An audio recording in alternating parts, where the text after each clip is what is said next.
नमस्कार मित्रांनो, ठरलं तर मग या मालिकेमध्ये आज म्हणजे 15 जानेवारीला आता अर्जुन महिपतला विचारणार आहे. प्रतिमा आत्या आणि रविराज काकांच्या अपघाताच्या मागे 20 वर्षापूर्वी कोण होतं. तर तिथे आता नागोबा येतो घाबरतच बघण्यासाठी की महिपत बोलतो की नाही. त्याची तर झोपच उडाली आहे.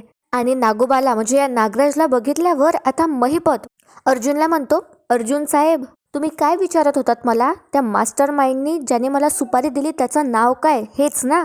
तर अर्जुन म्हणतो आता महिपतला, हो हेच विचारणार होतो, सांगणार आहेस का मग? तर बघूया मित्रांनो, आता हा महिपत अर्जुनला खरंच सांगतो की नाही. तिथे आता नागराज सुद्धा आलेला असतो.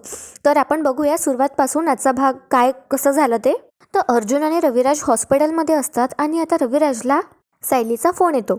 तर अर्जुन नाही म्हणतो सांगण्यासाठी रविराजला आणि म्हणतो की नको सांगू काका तिला, ती उगाच टेन्शन घेईल. आणि चैतन्य बाकीच्या हॉस्पिटलच्या फॉर्मॅलिटीज पूर्ण करण्यासाठी गेला असतो. तर आता रविराज फोन उचलतो आणि सायली म्हणते, रविराज काका आता यांचं यश साजरं करण्यासाठी मी काहीतरी गोळाधोळाचं बनवतेय, तुम्ही येत आहेत ना लवकर? तर आता रविराजला काही समजत नाही काय उत्तर देऊ ते. तर आता सायली परत म्हणते, हॅलो काका आवाज येतोय ना माझा? तर आता रविराज सांगून टाकतो. तो आधी सायलीला म्हणतो की तू काळजी करू नकोस, घाबरू नकोस. तर आता सायली काळजी करू लागते आणि म्हणते काय झालंय, काही सिरियस आहे का? तर रविराज आता सांगून टाकतो सायलीला आणि म्हणतो नाही म्हणजे त्या महिपतला पकडताना अर्जुनच्या पाठीला थोडी जखम झाली आणि डोक्याला मार लागलाय म्हणून आम्ही हॉस्पिटलमध्ये आलो आहोत. आता हे ऐकून सायली एक शब्द सुद्धा बोलत नाही आणि सायलीला धक्काच बसतो. तितक्यात आता सगळेजण सायलीजवळ धावत येतात.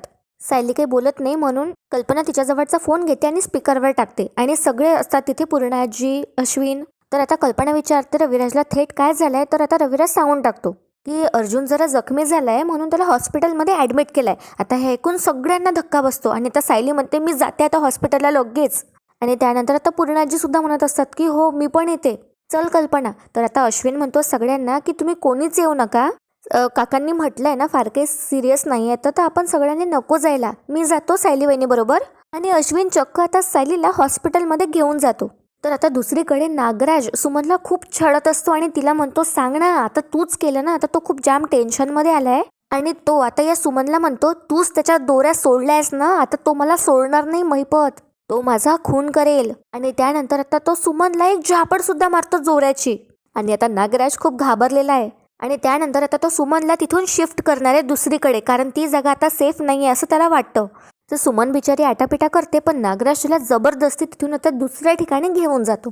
तर इथे काय होतं, आता सायली अश्विन सोबत हॉस्पिटलमध्ये आली असते आणि अर्जुनची अवस्था बघून ती एकदम अर्जुनला तिथेच मिठी मारते आणि प्रश्नांवर प्रश्न विचारू लागते ती आता अर्जुनला आणि काही बोलू सुद्धा देत नाही नेहमीसारखं. आणि आता सायली म्हणते, अरे बापरे तुम्हाला किती जखम लागली आहे, तुम्हाला गोळी वगैरे लागली का, कुठे लागली? तुम्हाला झालं असतं काय तर मी काय केलं असतं सांगा ना, आता कसं वाटतंय, बरं वाटतंय का? अरे तुम्ही बोलत का नाहीये? तर आता अर्जुन म्हणतो, अरे हो मला तर बोलू दे काही, तू बोलायची थांबशील तरच मी सांगेन ना. आणि आता अर्जुनला लागलं असतं तरी तो आता सायली तिथे रडते म्हणून तो म्हणतो इतकं काही नाहीये, मला लवकर डिस्चार्ज ते देतील सुद्धा, आता मी ठीक आहे. तर आता इकडे आपला डॉक्टर अश्विन सुद्धा विचारू लागतो त्याच्या भावाला म्हणजे अर्जुनला, दादा मला सांग तुला चक्कर वगैरे तर नाही आली आहे ना, आणि सध्या तुला असं नॉशिया वगैरे तर नाही होत आहे ना, असं मळमळल्यासारखं वगैरे? तर अर्जुन म्हणतो नाही काहीच नाही झालंय अश्विन, आता आय एम कम्प्लिटली फाईन. तर अश्विन म्हणतो बरं मी डॉक्टरशी बोलून येतो. अर्जुन म्हणतो हां, आणि त्यांना सांग मला लवकरात लवकर आता घरी जायचंय. पण आता सायली अर्जुनची अवस्था बघून आणखीच रडू लागते, त्याला ती मिठी वगैरे मारते परत. आणि सायली आता अर्जुनला म्हणते तुम्हाला सांगितलं होतं ना मी कुठलाच धोका पत्करायचा नाही म्हणून, तुम्हाला काही झालं असतं तर मी काय केलं असतं? तर रविराज आता सायलीच्या डोक्यावरून हात फिरवतो आणि म्हणतो हे बघ त्याला काहीच झालं नाहीये, उलट तुला तुझ्या नवऱ्याचा अभिमान वाटायला हवा. अगं आज त्याच्यामुळेच तो महिपत पकडला गेलाय. आता हे ऐकून सायलीला खूप आश्चर्य वाटतं आणि आनंद सुद्धा होतो. आणि चैतन्य आता सुद्धा तारीफ करू लागतो अर्जुनची सायली समोर आणि म्हणतो अगं सायली वहिनी तू इन ऍक्शन बघायला पाहिजे होतं अर्जुनला. त्या महिपतने बंदूक रोखली अर्जुन समोर तरी अर्जुन घाबरला नाही. त्याला पोलीस पकडेपर्यंत त्या महिपतला अर्जुन त्याच्यासोबत फाईट करत राहिला. तर सायली म्हणते हो अभिमान तर खूप आहे मला यांचा, पण शब्दात नाही सांगता येणार. तर अर्जुन म्हणतो आता सगळ्यांसमोर की हो तो तर पकडला गेलाच आहे महिपत, पण आता तोच खरा मास्टर माइंड सांगणार आणि आपल्याला समजेल की त्या अपघाताच्या मागे कोण होतं. आणि रविराज सुद्धा म्हणतो की हो महिपतला तर शिक्षा होईलच, पण आमच्या अपघाताच्या मास्टर माइंडला सुद्धा लवकर पकडण्यात येईल, त्याची शंभरी सुद्धा भरली म्हणून समजा. आता मी त्याला कोणतीही दयामाया दाखवणार नाहीये आणि तो व्यक्ती आयुष्यातून कसा उठेल हे मीच बघेल आता. आता जेव्हा या रविराजला कळेल की त्याच्या सख्या भावाने सुपारी दिली होती मारण्यासाठी, तर हे बघणं खूप इंटरेस्टिंग असणार आहे की काय रिॲक्ट करणार आहे रविराज. तर असो, इथे आता काय होतं, महिपतला पोलीस खूप मारू लागतात सत्य वधवून घेण्यासाठी आणि इन्स्पेक्टर सावंत त्याला खूप विचारू लागतात की बोल, कोणाच्या सांगण्यावरून तू त्यांचा अपघात केला होता. तरी महिपत आता इन्स्पेक्टर सावंतांच्या डोळ्यात डोळे टाकतो आणि काहीच बोलत नाही, चुपचाप तो सगळा मार सहन करतो. तर मित्रांनो, इथे आता काय होतं, अश्विन आता घरी आला असतो आणि प्रिया जाणून घेण्याचा प्रयत्न करते, त्याला विचारते काय झालं तिकडे. पण अश्विन तिला काहीच उत्तर देत नाही आणि म्हणतो काही नाही, अर्जुनकडे गेलो होतो बघण्यासाठी, दादाला इतकं काही लागलं नाहीये, ठीक आहे तो. आता हे सुद्धा तो प्रियाच्या विचारण्यावरच सांगतो. तर प्रिया विचारते की अर्जुन कसा आहे, म्हणून आता अश्विन तिला तेवढं उत्तर तरी देतो. पुढे आता प्रिया काही विचारणार तर अश्विन इग्नोर करतो तिला पूर्ण आणि म्हणतो मला फ्रेश व्हायचंय आणि तो तिथून निघून जातो. आणि आता प्रिया मनात विचार करू लागते की हा काय मला सांगणारच नाही का की महिपतने अर्जुनला काय काय सांगितलंय, तो महिपत नागोबाबद्दल बोलला असेल का आणि माझ्याबद्दल, असे विचार आता या प्रियाच्या मनात येऊ लागतात.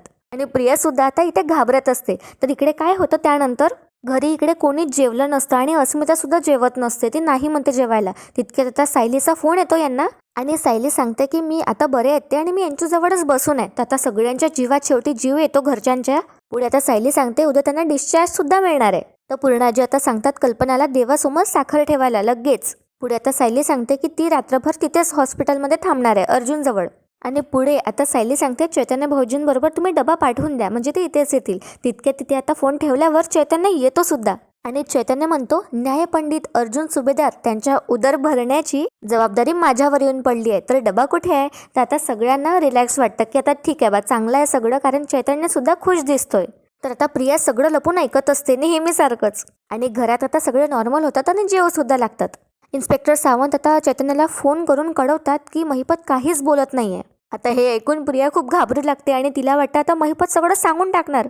तर इकडे आता सायली अर्जुनची भरपूर काळजी घेत असते आणि सायली अर्जुनशी बोलत नव्हती म्हणून ती त्याला सॉरी सुद्धा म्हणते कान पकडून. तर इकडे आता प्रियाची झोप उडाली आणि ती अर्ध्या रात्री आता नागोबाला फोन करते आणि ती त्याला काहीतरी करायला सांगते. आणि आता ही प्रिया घाबरत असल्या नागोबाला म्हणत असते की तुमचं जेलमध्ये जाणं फिक्सच आहे आणि मलाही जावं लागेल तुमच्या मागे मागे. तर नागराज पहिलेच घाबरलेला असतो आणि नागराज म्हणतो अरे मला पहिलेच माहिती आहे सगळं, माझी झोप उडाली आहे, तू गप्प बस ना जरा. तर प्रिया म्हणते अरे मग काही करा ना, हातपाय हलवा जरा. तो महिपत तिथे तोंड उघडणार नाही असं काहीतरी करा. तर हा नागोबा म्हणतो अरे साक्षीच्या चाव्या जोपर्यंत आपल्या हाती आहे ना तोपर्यंत तो महिपत काहीही करू शकणार नाहीये. तर प्रिया म्हणते तुमच्या बोलण्यात एक पैशाचाही कॉन्फिडन्स नाही आहे आणि ती साक्षी पण आपल्याला किती दिवस पुरणार आहे. तर आता हा नागोबा म्हणतो ठीक आहे तू फोन ठेव, मला फोन करू नको, बिलकुल किरकिर नको करू माझ्यासमोर. आणि नागोबाच फोन आता कट करून टाकतो या प्रियाचा. इकडे आता चैतन्यने डबा आणला असतो आणि सायली आता अर्जुनला चारून देते. त्याला जेवता जेवता ठसका लागला म्हणून त्याला पाणी सुद्धा देते आणि जबरदस्ती त्याला औषधं सुद्धा देते. त्यानंतर आता अर्जुन थोडा रोमॅन्टिक होतो आणि सायली त्याच्याजवळ बसते आणि त्याची काळजी घेऊ लागते, त्याच्या डोक्यावरून ती हात वगैरे फिरवते. तर मित्रांनो, आजचा भाग तर इथेच संपतो, पण उद्याच्या भागात आपण पाहणार आहोत की नागोबा सुद्धा म्हणजे हा नागराज सुद्धा तिथे आलाय आणि नागराजला बघून मुद्दामच आता महिपत म्हणतो अर्जुनला तुम्ही काय म्हणत होता, सुपारी देणाऱ्याचं नाव काय हे म्हणत होतात ना तुम्ही. आणि नागराज आता खूप घाबरू लागतो की आता सगळं सांगतो की काय महिपत अर्जुनला खरं काय ते. तर बघूया मित्रांनो काय होणार आहे उद्याच्या भागात. आजचा भाग आवडला असेल तर व्हिडिओला नक्की लाईक करा आणि सिरियलच्या अपडेटसाठी चॅनलला सबस्क्राईब करा. व्हिडिओ शेवटपर्यंत पाहण्यासाठी खूप खूप धन्यवाद. तुमची मतं कमेंट्समध्ये नक्की कळवा.